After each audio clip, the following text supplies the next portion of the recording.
मैं इतना गुस्सा हूँ बच्चों, मैं आपको बता नहीं सकता। मेरा दिल अंदर से टूट गया है पूरी तरीके से। ये जो सीबीएसई बोर्ड ने करा है, ये जो एजुकेशन सिस्टम इंडिया का हो गया है, इतना गंदा एजुकेशन सिस्टम हो गया है। 20 साल से पढ़ा रहा हूँ, आज तक मैंने कंपार्टमेंट का पेपर इतना गंदा नहीं देखा। गंदे से मेरा मतलब है कंपार्टमेंट वाले बच्चों के लिए पेपर हार्ड था। नो डाउट ये हार्ड था, और हार्ड इसलिए था बच्चों क्योंकि ना एकदम से पैटर्न ही चेंज कर दिया। मतलब आप ये देखिए ना, 6 नंबर के जो क्वेश्चन आए थे, 6 नंबर के क्वेश्चन में सारी की सारी कैलकुलस थी। 3D का क्वेश्चन गायब, मैट्रिक्स का क्वेश्चन गायब। जो बच्चे मैट्रिसेस का क्वेश्चन करके जाते थे कि भाई 6 नंबर का क्वेश्चन करेंगे, हम लोग पास कर जाएंगे, सक्सेस हो जाएंगे, ये नंबर हमारे बढ़ेंगे, वो गायब ही कर दिया। मतलब मुझे समझ नहीं आ रहा कि ये किस तरह का गेम खेला जा रहा है।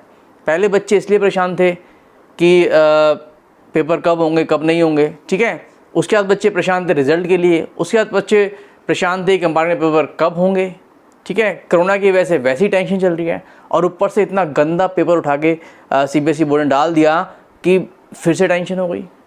मतलब सब ये सोच के बैठे थे कि 3-4 महीने से वो टेंशन चल रही है, वो शायद पेपर के बाद टेंशन रिलीज हो जाए। बट ये लोग चाहते ही नहीं है कि हिंदुस्तान का जो बच्चा है, जो बड़ा होके कुछ बनना चाहता है, उसकी टेंशन किसी भी तरह से रिलीज़ हो। क्योंकि अगर बच्चा पढ़ लिख गया, कुछ बन गया, तो आफत आ जाएगी। वो समझ जाएगा कि ये गेम क्या हो रहा है। बच्चों सिंपल सा लॉजिक है एडमिशन का। आपने देखा होगा सुप्रीम कोर्ट ने भी ये बात बोली है कि बच्चों को श्योरिटी दो कि एडमिशन कॉलेज में होंगे। इसी बेस पे सुनवाई हो रही थी, और सबसे बड़ा गेम तो ये है कि बच्चों सुनवाई भी नहीं होने दी। अब देखो कितना पैसा इन लोगों ने आगे जाके खिलाया है कि केस ही मत ओपन होने दो, सुनवाई मत होने दो। क्योंकि अगर सुनवाई होगी तो कुछ इफ एंड बट भी हो सकती थी, कुछ ना कुछ निकल भी सकता था, और हो सकता है पेपर कैंसिल शायद हो भी जाते। पर इन्होंने सुनवाई ही भी नहीं होने दी। फिर भी ये बात थी कि एडमिशन, अब बात आती है एडमिशन की। अब आप खुद सोचो, मैक्सिमम कॉलेजों में इस टाइम पे एडमिशन ख़त्म हो चुके हैं। लेकिन अगर बच्चा कंपार्टमेंट का एग्ज़ाम देकर पास कर जाए और एडमिशन के लिए आगे आगे खड़ा हो जाए, और कॉलेज उसको मना ना कर पाए ड्यू टू द प्रेशर, तो कॉलेज के लिए प्रॉब्लम हो गई ना, बोर्ड के लिए प्रॉब्लम हो गई ना। तो बच्चों गेम खेला इसलिए गया है, पेपर बनाया इसलिए हार गया है कि बहुत ज़्यादा बच्चा पास ना हो पाए। वो दोबारा से 10th क्लास करे, दोबारा से 12th क्लास करे। 10th का तो पेपर नहीं हुआ है, लेकिन वो दोबारा से 12th क्लास रिपीट करे, ताकि अगले साल नए सिरे से एडमिशन ले। मतलब अल्टीमेटली साल तो बच्चों को ख़राब करना ही था इन लोगों ने, और साल ख़राब कर ही दिया है। पेपर की अगर मैं बात करूं बच्चों, मैथ्स के पेपर के एनालिसिस अगर मैं आपको बात करूं, तो ठीक है मैं मानता हूं बहुत सारे क्वेश्चन अगर आप देखेंगे ना तो एनसीईआरटी के क्वेश्चन थे। मतलब 6 नंबर में ही मैंने एनसीईआरटी के मिसलेनियस के क्वेश्चन दिखे हैं मुझे। बट ये वो क्वेश्चन है जो नॉर्मली बच्चे नहीं करते हैं। कंपार्टमेंट का बच्चा तो बिल्कुल भी नहीं करता, और जो रेगुलर बच्चे होते हैं जिनकी कंपार्टमेंट नहीं आई है, जिनके 90-95 प्लस नंबर आए हैं, वो भी अगर इस पेपर को देखते हैं ना स्टार्टिंग में एकदम से, तो वो भी हिल जाते, क्योंकि पैटर्न ही चेंज कर रखा है। 1 नंबर के 2 नंबर के क्वेश्चन भी आसान नहीं है। It is not a easy paper अगर ओवरऑल देखा जाए तो। मैं आपको बताता हूँ बच्चों, मैंने एक डाटा निकाल के देखा था, क्वेश्चन देखे थे जो आया था मेरे पास, एक बच्चा लेकर आया था पेपर। अगर मैं इजी की बात करूं, 1 नंबर में 2, 3, 4, 5, 7, 8, 12, 14, सिर्फ ये 8 क्वेश्चन मुझे लगे थोड़े से इजी, ठीक है।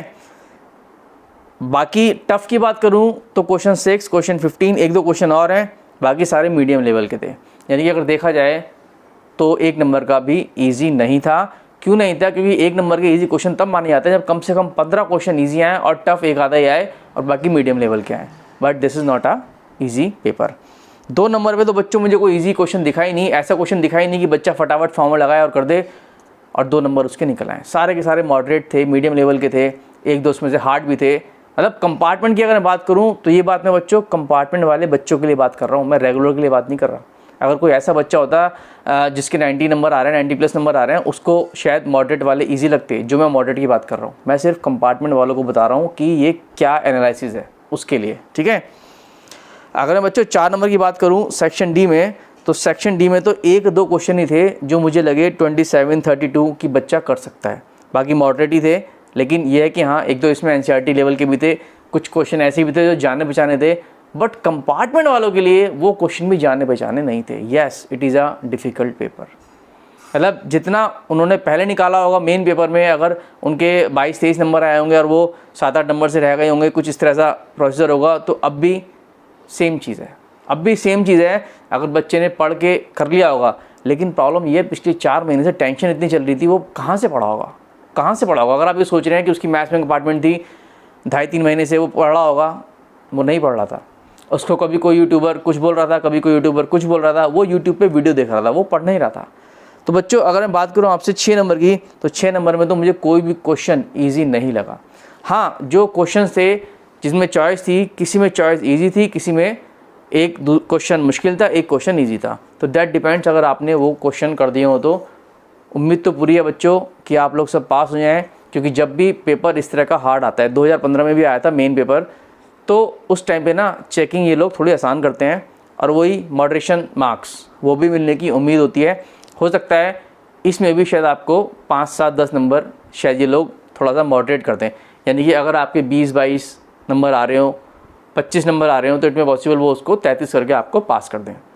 ग्रेस भी मिलने की उम्मीद होती है जब इस तरह का गंदा पेपर आता है। तो टेंशन मत लेना बच्चों, और बिल्कुल अब दिमाग से टेंशन निकाल दो जब तक रिजल्ट नहीं आता। जो होगा देखा जाएगा। पर ये सारा का सारा एक गेम था, सिर्फ इस वजह से कि बच्चे को पास ना करो, एडमिशन देने से बच जाओगे, ठीक है, थू थू होने से बच जाएगी। बट फिर भी उम्मीद तो मुझे पूरी है कि बहुत लोग पास होंगे, पर काफ़ी बच्चे रह भी सकते हैं। पर बच्चों टेंशन मत लेना, साल तो आपका वैसे भी ख़राब हो गया। और दूसरी बात, कंपार्टमेंट के बच्चों आपको 3 चांस मिलेंगे। Don't worry about that, don't worry about that. ये भी मत सोचना कि अगले साल आपको सारे पेपर देने पड़ेंगे। अभी कंपार्टमेंट का इसके बाद आपको एक चांस और मिलेगा, फिर उसके बाद एक और मिलेगा। टेंशन नहीं लेनी, चाहे कुछ भी हो जाए। Life is very precious, life को जीना है, पानी के साथ बहना है। आपने कभी ये देखा है, कभी पानी बहते हुए देखा होगा ना, अगर पानी के सामने कोई चीज़ आती है तो क्या पानी डर के हट जाता है? क्या वापस हम डायरेक्शन मोड़ लेता है? नहीं, वो बहता है। जैसा क्या होगा, अगर कोई स्टोन सामने आ रहा है तो वो उसके साइड में से होता हुआ निकल जाता है, पर वो बहता है। तो बच्चों लाइफ भी ऐसे ही चलती रहती है, टाइम भी ऐसे ही हमारा पास होता है, ऐसे ही टाइम बीत जाता है। कोरोना काल चल रहा है, 7-8 महीने बीत गए हैं, 5-6 महीने फिर बीत जाएंगे, 2021 आ जाएगा। टेंशन निकालो बिल्कुल दिमाग से, भूल जाओ, अब अपना पैशन फॉलो करो जब तक रिजल्ट नहीं आता। पास हो गए बहुत बढ़िया, इन केस कुछ इफ एंड बट होती है फिर भी टेंशन मत लेना, कंपार्टमेंट का सेकंड चांस ज़रूर मिलेगा।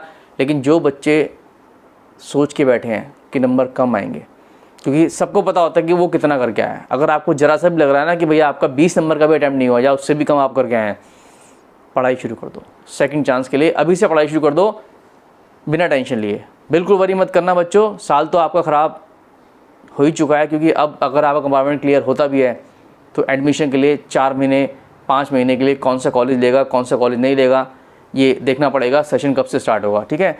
तो आप उसकी चिंता बिल्कुल मत करना। थैंक यू वेरी मच बच्चों, मिलते हैं नेक्स्ट वीडियो में।